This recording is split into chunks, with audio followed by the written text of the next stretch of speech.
All Sir Topham's engines like to look clean, bright, and shiny. They love being washed down and having their brass polished until it gleams. James was in the workshop being repainted.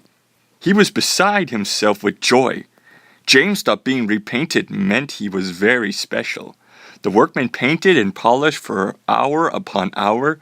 Then, with new paint, shining brass tinkling, and blacking black, James returned to Tidmouth's sheds. He asked the others, but Percy was worried.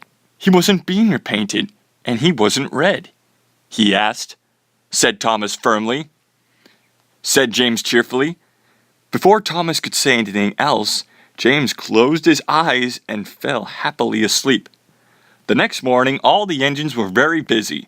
Percy was working at the coal plant. Thomas and Emily were taking passengers up and down the branch lines. Gordon was pulling the express. Sir Topham Hatt came to see James. He told him to join Percy at the coal plant at once. He said James, and he set off at once. But James didn't go straight to the coaling plant. He decided to go by the canal instead. Then he could see himself in the water for yard after yard after yard. He puffed. James had forgotten what Sir Topham Hatt had said. At the coal yard, Percy was working as hard as he could, but he was falling behind. The line of coal cars were getting longer and longer, and the yard manager was getting crosser and crosser. Where could James be? James was still enjoying himself, but there was no one around to share his fun, so he headed for Wellsworth Station. But as James pulled into Wellsworth Station, Gordon and the express were pulling out. The passengers had gone. Said James. He was disappointed and left the station.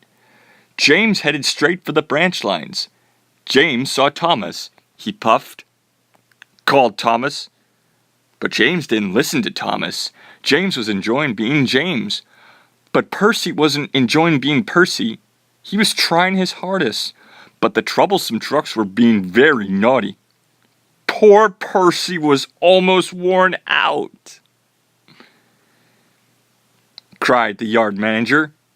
When James rolled into the coaling plant, it was late in the afternoon. Percy was cross. So was the yard manager. He said, James was delighted. The docks were always bustling with engines and people.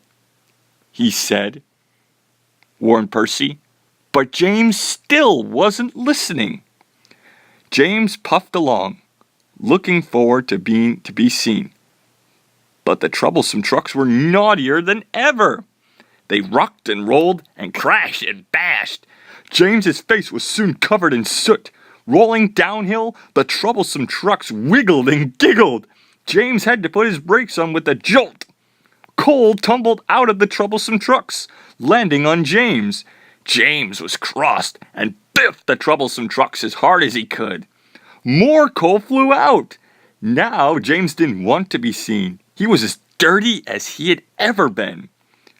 But on his way to the docks, he kept passing his friends. He passed Emily and Edward and Thomas.